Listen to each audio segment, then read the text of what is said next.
includes people, so the social agenda and the planet, the environmental agenda. How does that become part of the 3 strands of DNA that we need, that needs to address the kind of complexities that we have and challenges in the world.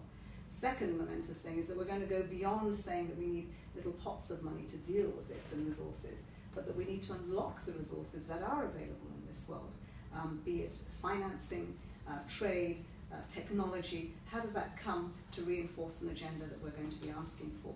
Last but not least is that we bring climate change very really to a conclusion where we hope to get a legal agreement that helps reinforce all of this. So those 3 for us are the big transformative shifts for next year. What happens with the next set of goals is that you do go beyond poverty. You'll look at inequalities. You'll stretch the boundaries for education to really rethink how we do that and what sort of skill sets that we have for people that need to engage with economies. We have to look at women in our agenda. Over 50% of the world's resources, and when we say resources, we talk about human resources. How do we invest in that and not leave them behind? We've done a great deal, but we need to do far more, our girl child and the other aspects of gender. On the health agenda, we do need to go beyond the unfinished business of the MDGs. It's still very important to save our women's lives and to look at children and nutrition.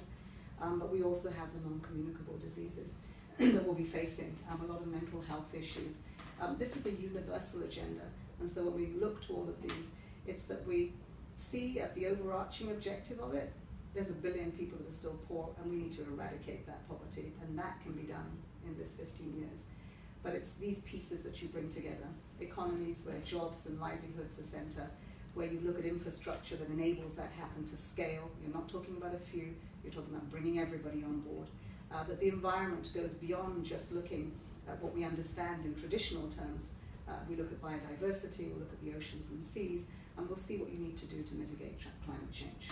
And I think these are the different things. It looks like a really big agenda, but you have to think big to address the problems that we have today. And the good thing about it is that we do have the wherewithal to do it. And I think that that's what makes it a possibility. What we need is leadership. We need the courage to take these decisions. We need to be really genuine about wanting to do this as a whole, and that we do really see ourselves as part of the global village. Young people are going to be really important in this. Without them, I think there isn't that future. They've got the vision, they've got the energy, and they cross borders so easily these days, unlike us that didn't have the kind of technology to do so. They do. So there's a lot on their shoulders, but you know, this is what it is. We give them, as they say, roots and wings to fly. Exactly.